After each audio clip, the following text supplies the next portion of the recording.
Ya, halo semuanya, berjumpa lagi di mata kuliah Sistem Operasi Institut Teknologi Dell. Nah, ini udah masuk ke chapter 11, File System Interface. Nah, sudah jauh juga perjalanannya, mulai dari chapter 1 hingga sekarang ke chapter 11. Kita membahas tentang operating system atau sistem operasi beserta konsep-konsepnya. Nah, sekarang kita akan membahas yang namanya file system interface. Nah, ya, mulai dari file konsepnya, terus akses method, desain directory strukturnya seperti apa di dalam sebuah file dan directory itu ya. File system mounting, gimana caranya file system atau file itu ditempatkan di dalam sebuah directory, di dalam sebuah disk. Lalu ada yang namanya file sharing dan ada yang terakhir kita akan membahas di dalam file system interface ini tentang terkait protectionnya seperti apa. Oke. Nah, objektifnya sendiri adalah untuk menjelaskan apa sih fungsi-fungsi dari file system. Oke, kegunaannya apa? Dia bertujuan untuk apa? Diciptakan di dalam sebuah sistem operasi itu apa sih ini yang dimaksud dengan file system?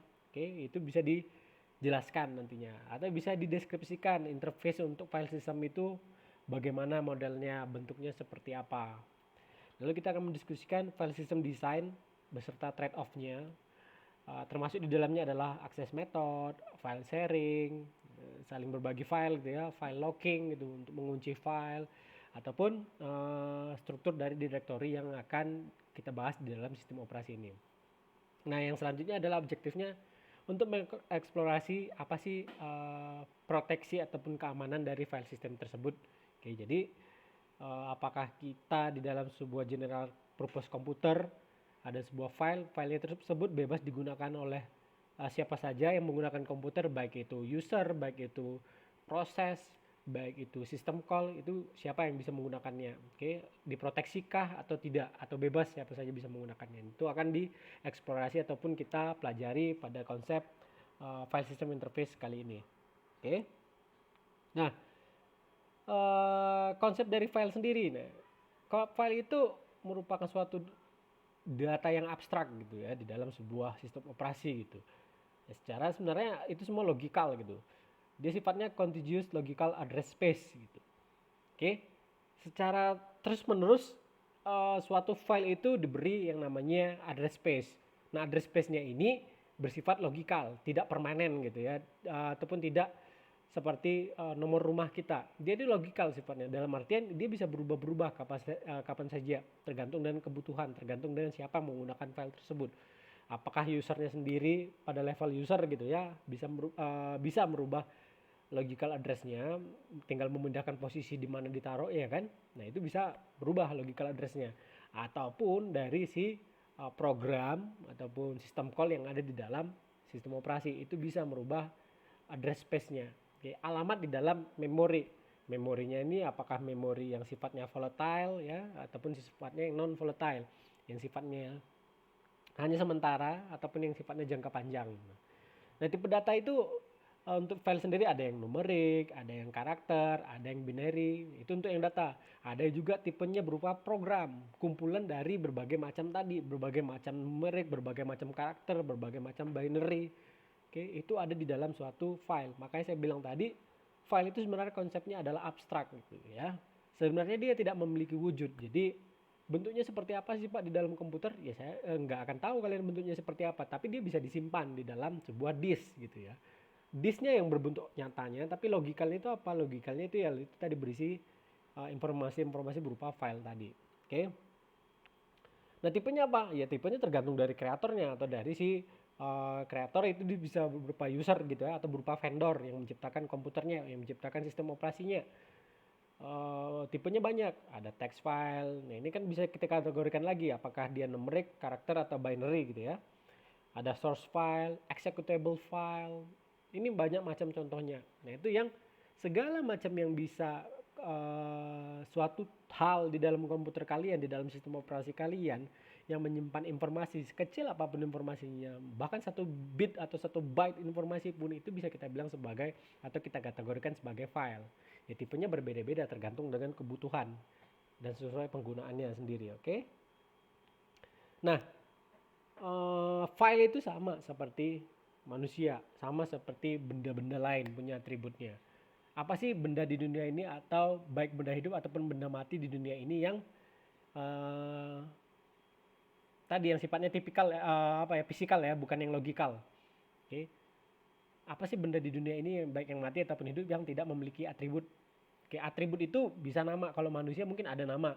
Oke, atribut dari manusia itu apalagi yang bisa mengidentifikasikan dia, misalnya warna kulitnya, oke, bentuk tubuhnya. Nah, itu bisa juga kita kategorikan sebagai atribut. Atau misalnya sebuah mobil, atributnya apa? Atributnya mungkin mereknya apa, tipenya apa, berapakah jumlah bannya, oke. Atau kalau rumah, atribut rumah apa? Bentuknya seperti apa, luas rumahnya itu berapa. Nah, itu kan atribut gitu. Apakah dia lirik listrik, apakah dia lirik air gitu. Nah, itu merupakan sebuah atribut dari sebuah rumah gitu. Ada berapa kamarnya, ada berapa ruangan, itu atribut. Oke, itu benda fisikal gitu ya, baik hidup ataupun benda mati gitu ya. Itu fisikal. Nah, tadi saya bilang kalau misalnya file ini adalah logikal. Konsepnya adalah logikal. Oke.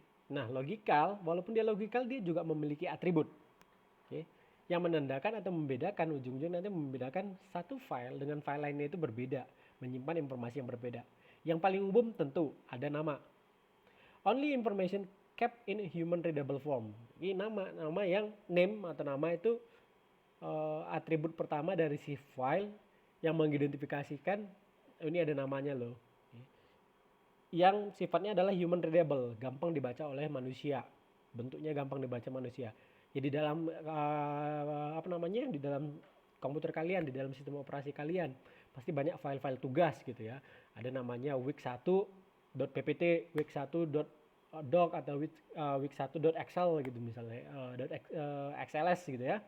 Ataupun file-file lainnya. Nah, itu wix1 itu kan udah sama, itu merupakan name-nya, merupakan sebuah atribut dari sebuah file tadi. Lalu selanjutnya ada identifier, unique tag gitu ya. Ini ada ID khusus gitu. Selain nama, selain name, ada identifiernya. Ya mungkin ini jarang kalian baca, tapi kalau kalian bongkar-bongkar lagi sebuah file yang ada di dalam laptop kalian, komputer kalian yang memiliki sistem operasi di dalamnya, ada identifiernya. Yang sifatnya ini adalah unique tag. Ya, sifatnya adalah number, ya berupa ID gitu ya, di dalam file system. Jadi misalnya selain dia punya nama, dia juga punya ID-nya. Sehingga kalau misalnya kalian punya direktori yang berbeda, tapi ada namanya sama gitu. Misalnya di direktori C gitu ya, di direktori C kalian simpan file namanya wix1.doc. Di direktori D kalian juga simpan file namanya wix1.doc. Oke, ini sama nggak Pak? Ini bisa aja, ini berbeda. Oke, tapi namanya sama Pak. Ya, tapi identifiernya berbeda. Oke, kalau kita lanjutkan lagi nanti tipenya berbeda. Tipenya mungkin sama .doc gitu ya, tapi jenis lokasinya berbeda. Yang satu tadi di C, yang satu di D. Dari size juga, ya size-nya bisa saja yang di C kalian isi sampai 1 kilobyte misalnya. Kalau yang di D hanya berapa byte saja gitu. Nah, itu tergantung juga protectionnya, time and date-nya. Nah, itu semua merupakan atribut yang bisa membedakan satu file dengan file lainnya. Oke. Nama mungkin bisa sama, tapi identifier itu berbeda. Makanya dia sifatnya adalah unique. Numbernya itu unique. Ini nggak bisa sama. Walaupun dia satu directory, satu folder, itu bisa berbeda. Apalagi directory dan folder yang berbeda, itu pasti berbeda identifiernya. Tipe mungkin bisa sama, .doc, .xls, .ppt, ataupun yang lainnya gitu ya. Itu tipe. Needed for system that support different types. Location mungkin bisa sama, satu directory, satu partisi, satu directory, satu folder, mungkin bisa sama lokasinya, tapi namanya bisa berbeda, identifiernya bisa berbeda, size-nya juga bisa berbeda. Nah, protection ini bersifat adalah siapa sih yang bisa melakukan pembacaan file tersebut, siapa yang bisa menulis file tersebut, atau siapa yang bisa mengexecute file tersebut, gitu loh. Ya. Jadi ada ini juga kalau berkaitan dengan protection sebuah file, reading, writing, execute, ini akan kita bahas belakangan, masih di dalam satu topik yang sama, yaitu file system interface. Nah, reading, writing, ataupun executing ini merupakan sebuah proteksi yang menentukan user tertentu atau pengguna tertentu atau program tertentu atau sistem call tertentu bisa tidak melakukan reading sebuah file, bisa tidak melakukan writing sebuah file, atau bisa tidak melakukan executing sebuah file. Lalu tentu harus ada time, harus ada date, harus ada user identification. Nah, user identification di sini bisa lihat siapa yang meng-create file tersebut. Oke. Di dalam komputer kita ada user admin, ada user general, ada user nama kita sendiri misalnya gitu ya. Itu siapa yang ada user identification-nya, siapa yang membuat file tersebut. Oke, tentunya juga untuk data protection, security dan usage monitoring. Oke.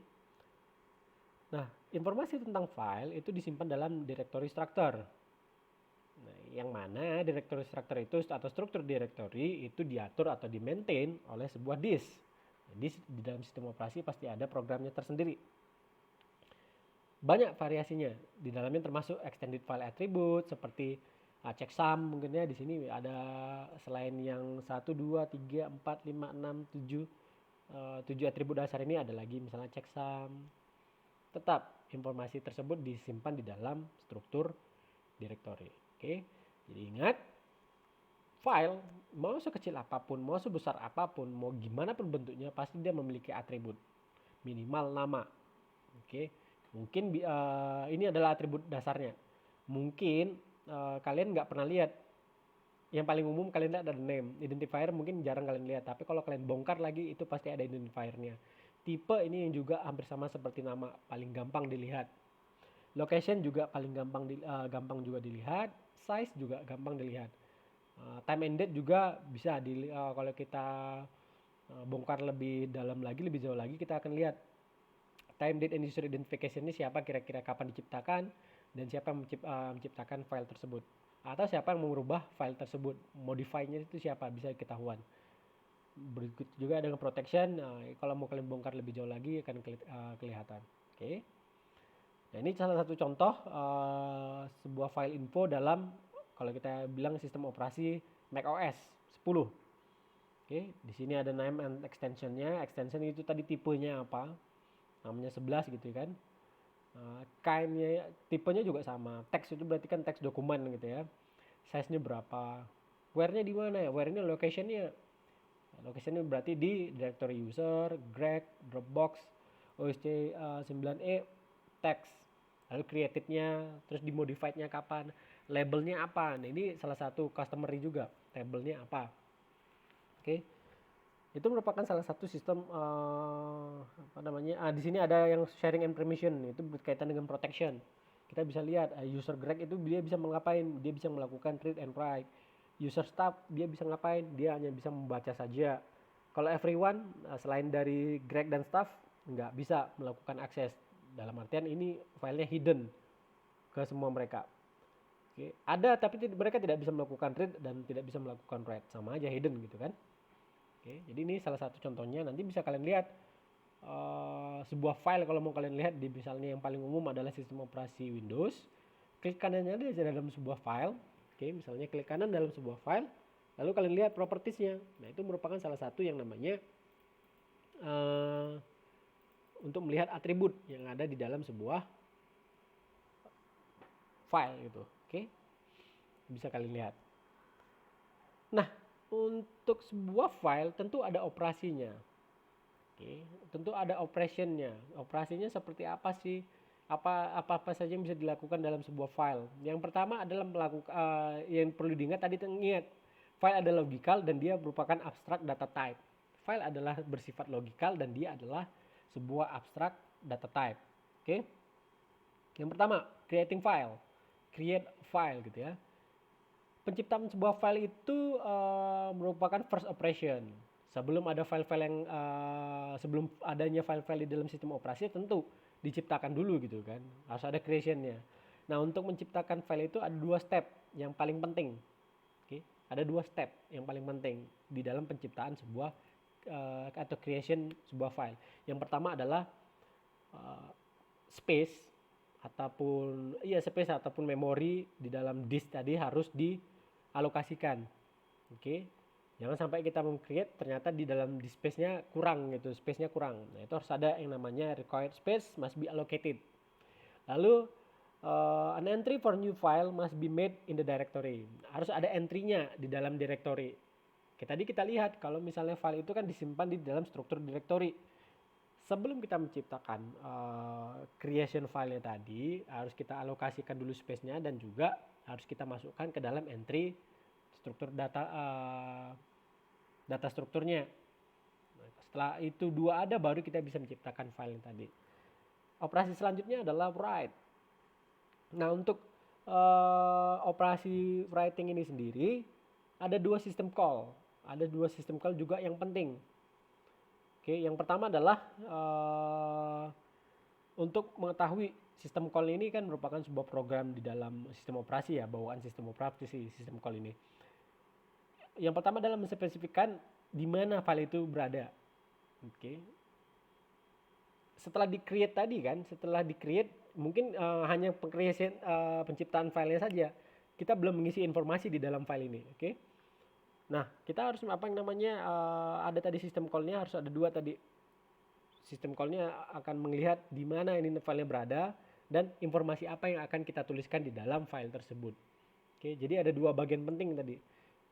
Untuk yang writing, kalau yang creation tadi juga ada dua step, kalau yang writing ada dua bagian penting. Yang pertama sistem call-nya, dua sistem call. Yang pertama adalah menspesifikasikan di mana lokasi filenya. Yang kedua adalah sistem call tersebut untuk menuliskan informasi apa yang akan ditulis di dalam sebuah file. Nah, sistem call ini bisa dipanggil atau bisa di-trigger, apakah bisa melalui input output ataupun bisa melalui program-program lainnya.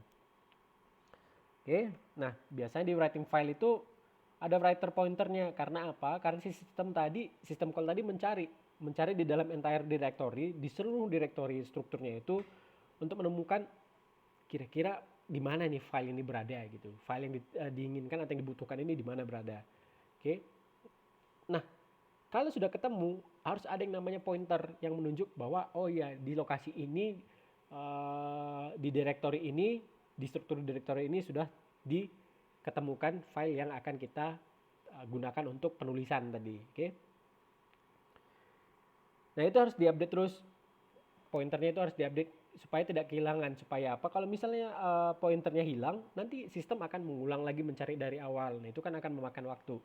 Oke.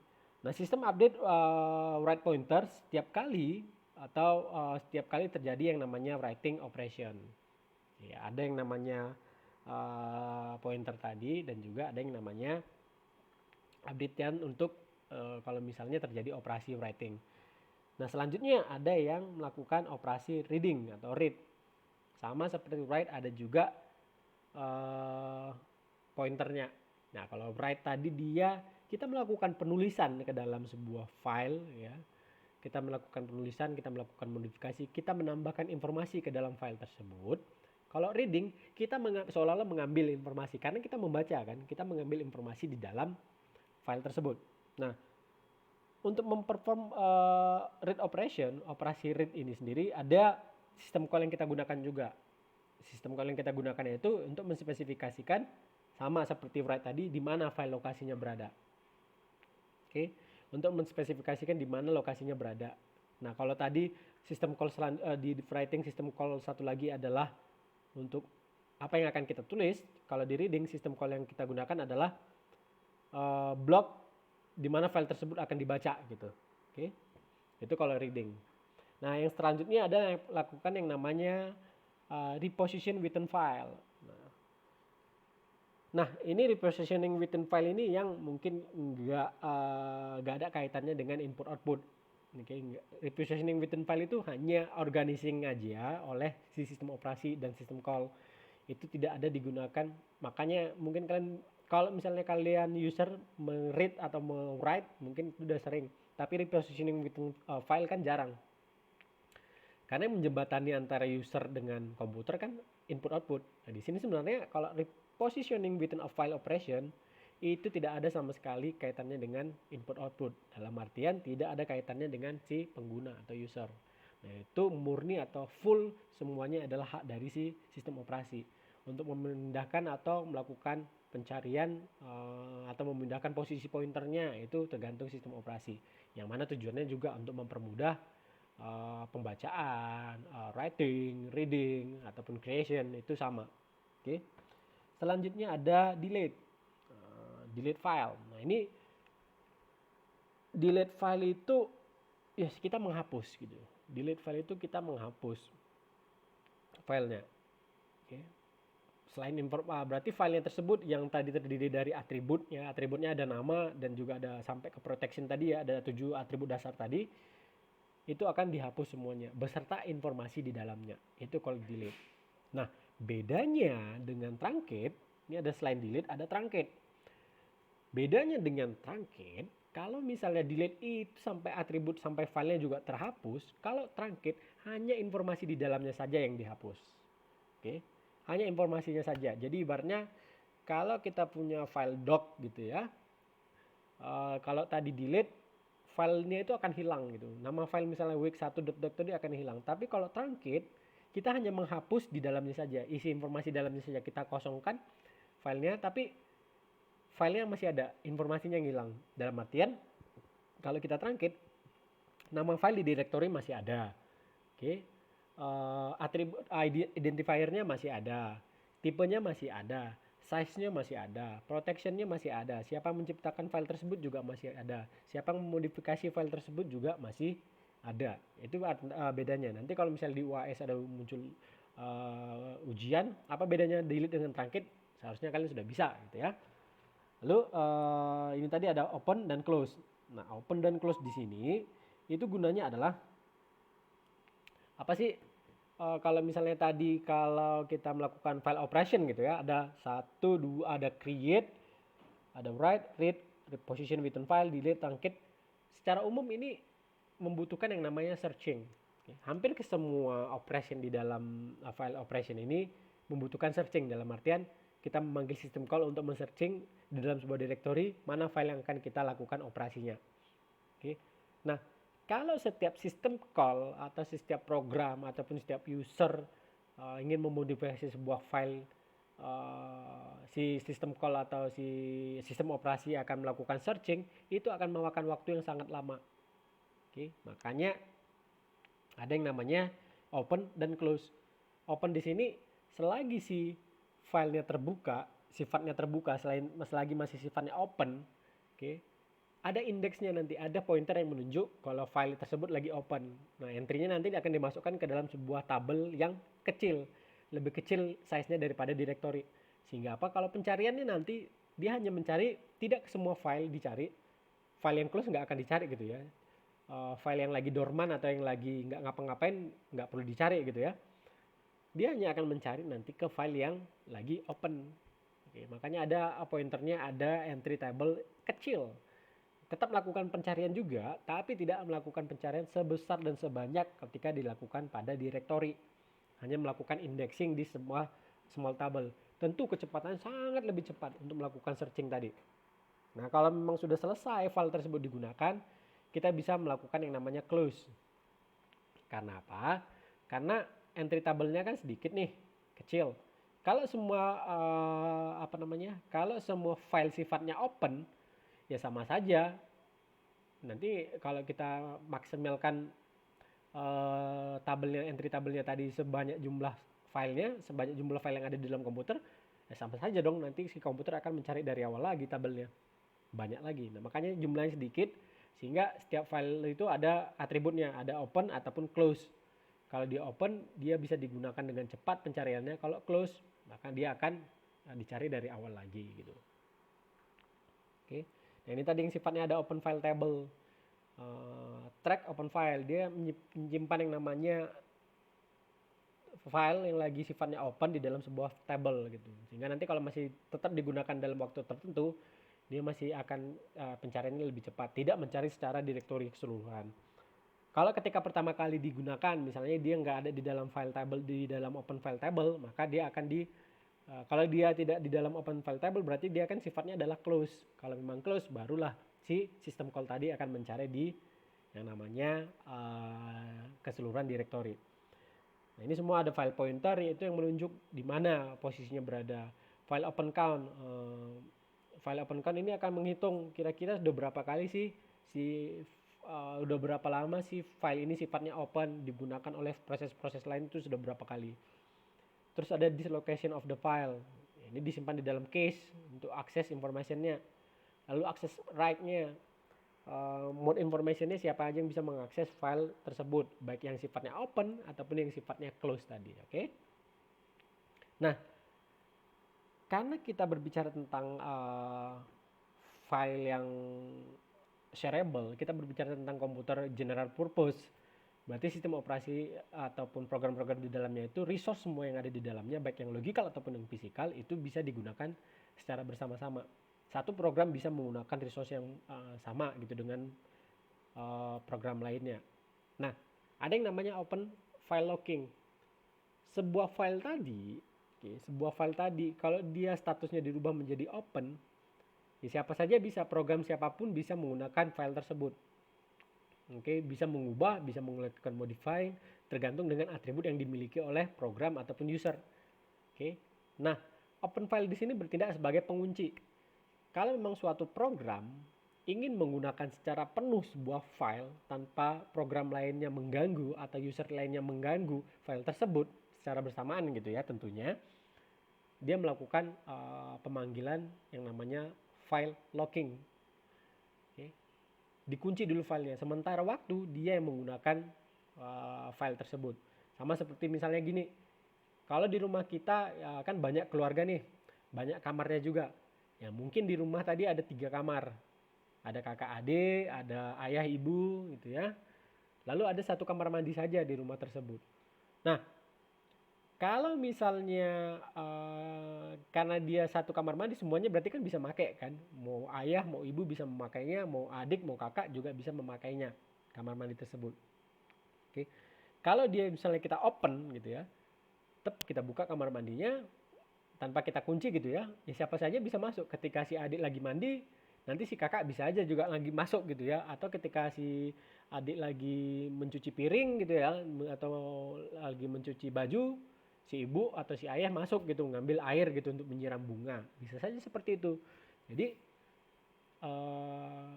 untuk menghindari supaya ada privacy nih, ya biar saya bebas menggunakan kamar mandi nih, kita buatlah pintu yang menutup. Jadi kalau misalnya si adik lagi menggunakan kamar mandi, yang lain nggak bisa menggunakan kamar mandinya. Nah, sama konsepnya seperti open file locking ini. Kalau suatu file sifatnya open dan siapa saja bisa menggunakan file tersebut, nah lalu ada suatu ketika suatu program akan memanggil file locking, sistem call berupa file locking. Supaya apa? Supaya program tersebutlah yang hanya bebas mengakses dan bebas menggunakan dalam waktu tersebut menggunakan file tersebut. Oke, program lain atau user lain tidak boleh menggunakannya, bahkan tidak boleh merubah ataupun melihat juga tidak bisa. Gitu, oke? Nah, ini ada yang provided by some operating system and file system, disediakan oleh sistem operasi tentunya dan juga file system. Hampir sama seperti read and write log, reader and writer logs. Dalam satu file, apakah dia mau dibaca dulu atau mau ditulis dulu, harus ada mekanisme lockingnya. Share log, mirip seperti reader log. Several process can acquire concurrently. Okay. Exclusive log. Nah, exclusive log ini similar atau sama seperti writer log. Okay. Nah, ini memediasi mediate access to a file. Terus mandatory or advisory-nya ada mandatory. Access is denied depending on log held and requested. Oke. Nah, ini kalau misalnya mandatory, kalau ada suatu file yang sudah mengakses atau menggunakan ada suatu program yang sedang mengakses file dan dia memanggil sistem call locking, berarti semua user ataupun semua program yang akan kemudian mengakses file tersebut itu nggak harus dideny ya, nggak ada. Nah, kalau sementara advisory, process can find status of log and decide what to do. Apakah dia mau dibuka atau kemudian mau dimasukkan ke dalam antrian supaya bisa menggunakan file tersebut. Oke. Itu bedanya sifatnya yang mandatory dan sifatnya advisory. Kalau mandatory, program yang sudah memanggil sistem call tadi, sistem locking tadi berhak menggunakannya. Program lain yang sedang merequest juga tidak boleh langsung di-deny gitu ya. Tergantung dengan kebutuhan log held-nya yang diminta gitu. Kalau advisory, si prosesnya itu tadi berhak, ada si polisinya. Misalnya tadi berkaitan dengan kamar mandi. ada nih yang menjaga kamar mandi misalnya gitu ya, bukan bagian dari anggota keluarga, tapi ada yang menjaga kamar mandinya. Boleh masuk siapa aja gitu, misalnya si adik duluan masuk, oke, setelah si adik duluan ternyata si kakak mau masuk gitu, oke, nanti si penjaga kamar mandinya ini yang menentukan apakah si kakak masuk dalam waktu tunggu atau memaksa si adik, adik keluar dulu biar kakakmu masuk, tergantung dengan privilege-nya. Oke, itu yang Anda tadi mandatory dan advisory. Oke. Nah, ini merupakan contoh code untuk file locking, contoh file locking pada Java API. Nah, ini bisa kalian lihat sendiri. Nah, untuk tipe file sendiri, file type itu ada name, ada extensionnya. Bisa kita lihat tipe filenya ada yang executable. Yang executable itu biasanya yang akhirannya exe, com, bin, atau bahkan tidak ada gitu ya, langsung saja gitu. Nah, ini yang paling umum. Ini kita bicara mungkin di sistem operasi Windows ya, karena kita paling umum di sistem operasi Windows. Nah, yang file type executable ini tadi fungsinya apa? Dia ready to run machine lanjut program. Dia bisa dijalankan, apakah itu mau menjalankan sebuah aplikasi, menginstal aplikasi, atau menjalankan filenya tadi adalah executable gitu, dapat dijalankan. Lalu ada objek, ekstensinya biasanya OBJ atau O. Nah, itu yang kalau misalnya kita melakukan coding program gitu ya, menggunakan bahasa C, itu ada objeknya, atau menggunakan Java ada objeknya. Nah, ini enggak bebas juga kita akses, hanya menggunakan program-program tertentu. Makanya yang bersifat fungsinya ada untuk compile. Ini berbicara merupakan machine language dan tidak terlink dia. Lalu ada source code. Nah, source code ini ada yang .c, .cc, .java, .php, .html. Itu source code. Oke, file yang berupa source code. Di dalamnya ada kode-kode program yang ditulis oleh programmer. Ada batch, ekstensinya ada biasa bat, sh. Ini merupakan comment untuk comment interpreter. Jadi kalau kalian misalnya ngetik di di terminal kalian, di terminal kalian ada kalian ngetik ping, kalian ngetik trace route, kalian ngetik traced di ARP dan segala macamnya di command prompt kalian ataupun terminal kalian. Nah, itu kalau kita joinkan dalam komen-komen tadi kita joinkan dalam sebuah file, kita masukkan dalam sebuah file, biasanya bersifat file type-nya batch. Lalu ada teks hingga sampai multimedia. Nah, mungkin ini yang teks itu yang sering kita lihat, txt, docs, atau lib, itu yang merupakan sistem operasi Linux gitu ya, atau TEX tadi sistem operasi sistem operasi Mac. Ada library, ada yang print or view, ada PDF, PS, JPEG, JPG, GIF, terus ada PNG, itu bersifat print atau view. Ada yang archive, ada ARC, paling umum ada zip, ada tar, ada nama lagi rar. Okay. Kalau yang multimedia ada MPG, MOV, RM, MP3, AVI, ya MKV dan segala macamnya banyak gitu. Oke. Itu tipe-tipe file. Masing-masing sistem operasi baik Windows ataupun Linux ataupun macOS, ya mungkin untuk multimedianya berbeda-beda. Kalau misalnya di di Windows untuk multimedia tipenya WMI misalnya gitu. Kalau misalnya di di Linux berbeda lagi. Tapi ada yang sifatnya juga universal. Di semua sistem operasi ada, bisa ditempatkan di semua sistem operasi. Seperti source code, seperti executable gitu ya. Executable mungkin di exe ini tidak berjalan di macOS ataupun di Linux, mungkin yang tipenya exe itu nggak berjalan biasanya. Oke, itu tadi tipe-tipe dari type itu sendiri. Nah, ini ada struktur dari file. File struktur itu ada yang sifatnya simple record structure, ada yang line, fixed length, variable length, ada yang kompleks struktur, formatted dokumen, ada reload table load file. Dia bisa mensimulasikan last to gitu ya, with first method by inserting appropriate control characters.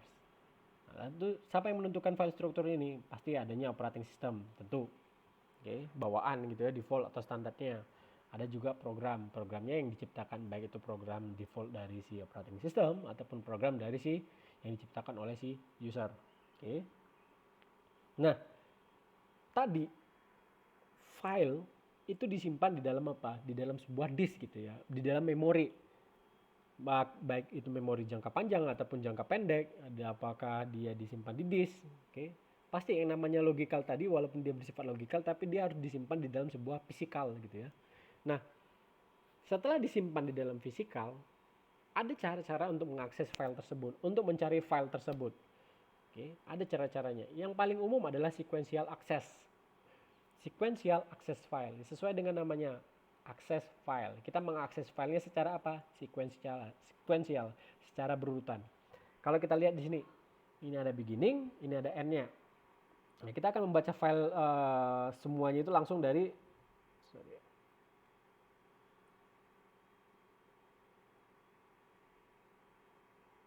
Oke, kita akan membaca semuanya itu langsung dari ini ya, dari awal gitu.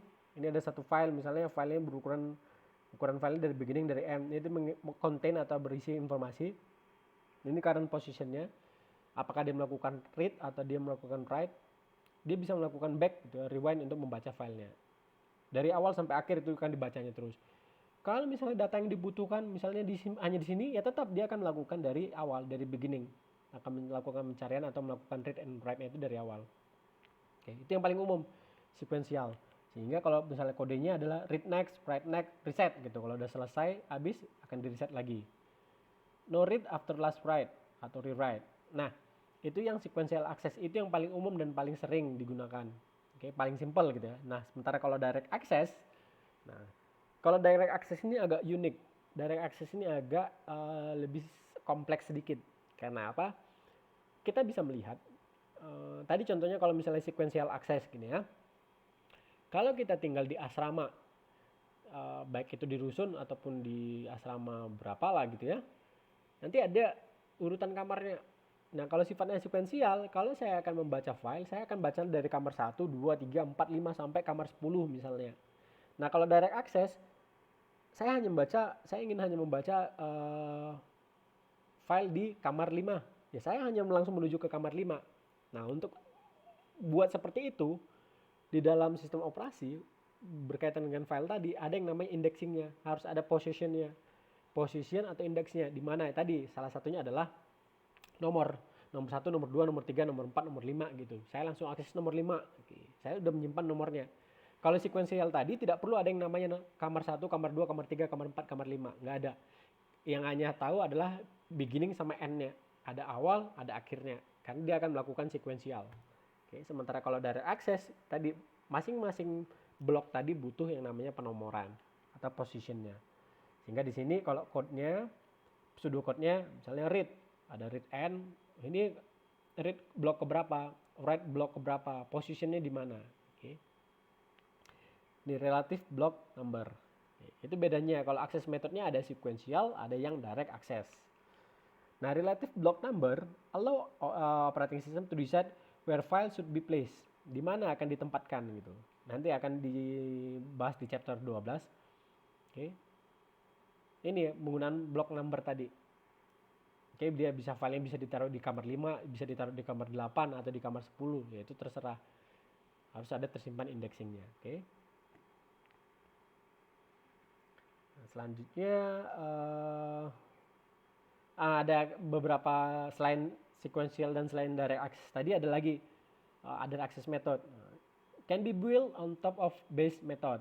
Nah, ini general involve creation of an index for the file. Nah, ini indeksnya akan disimpan dalam memori untuk fast determination of location of data to be operated. Oke. Kalau misalnya terlalu besar, indeks di dalam memori, indeksnya akan disimpan di dalam disknya gitu ya. Ini IBM yang mengembangkan. Ada yang namanya IBM Index Sequential Access Method atau ISAM gitu ya. Ada small master indeksnya yang ditujukan ke mana, ke disk block pada secondary indeksnya.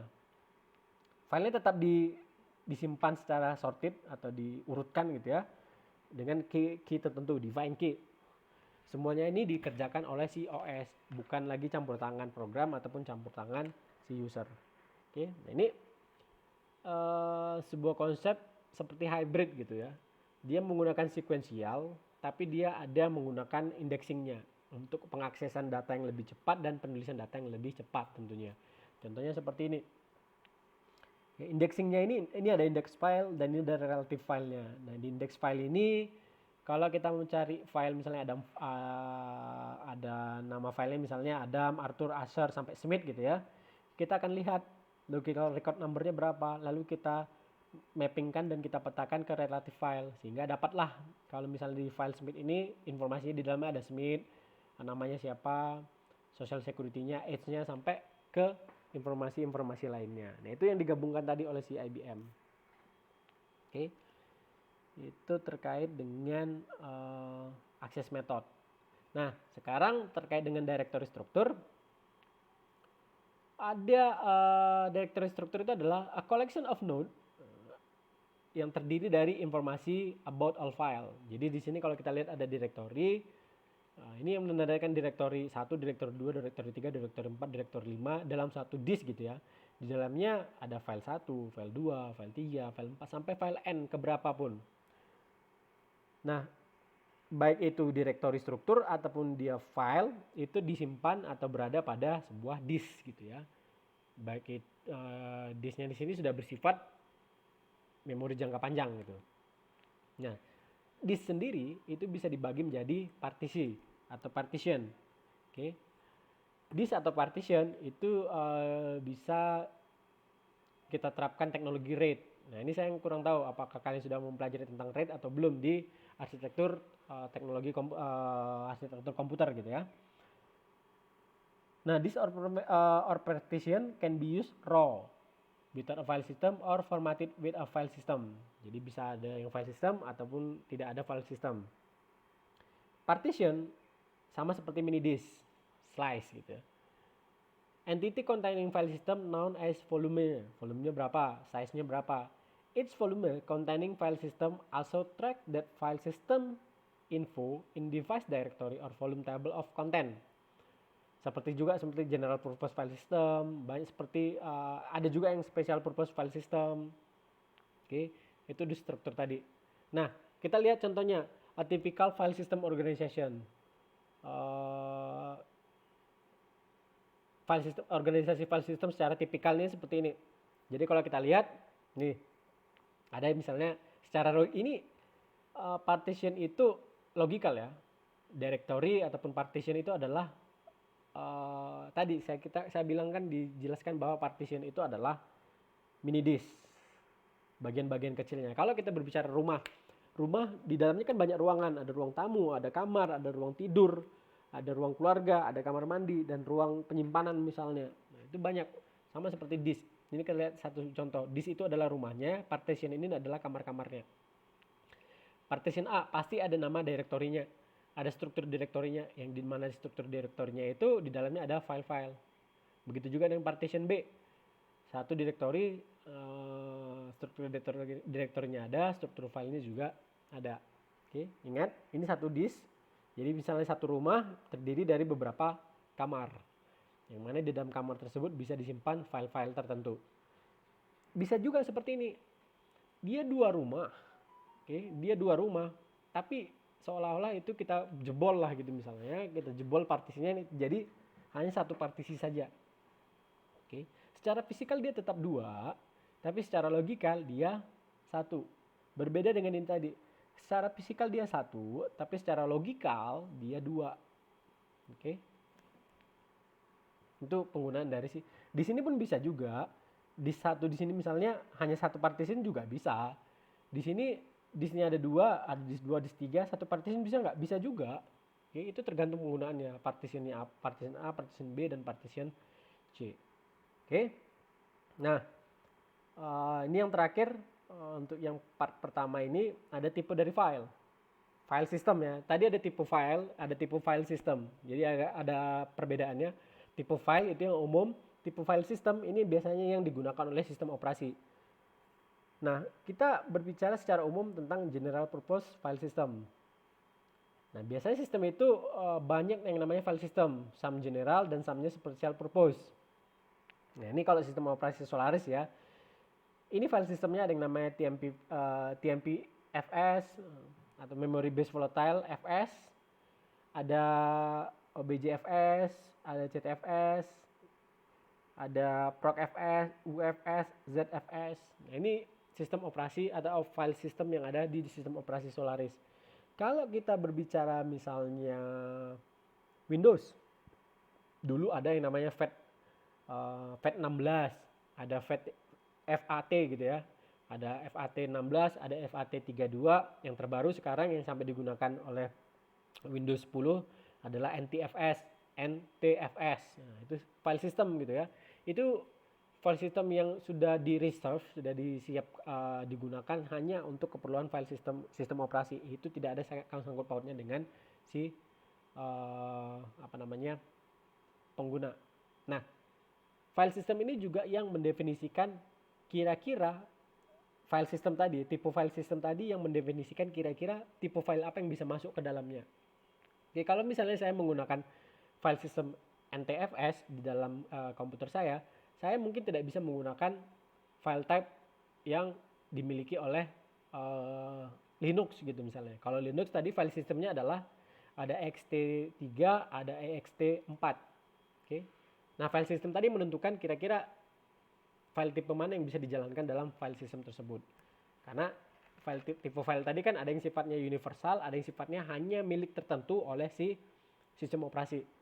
Yang mendefinisikannya adalah file system itu. Yang mendefinisikannya adalah tipe file systemnya. Kalau memang sesuai bisa dijalankan. Kalau tidak bisa dijalankan sama sekali. Oke. Sampai di sini dulu untuk yang part pertama dari file system interface chapter 11. Nanti akan kita lanjutkan lagi di part kedua masih terkait dengan file system interface. Sampai nanti kan pembahasannya adalah tentang file system protection. Oke, sampai di sini dulu. Terima kasih dan semangat belajar.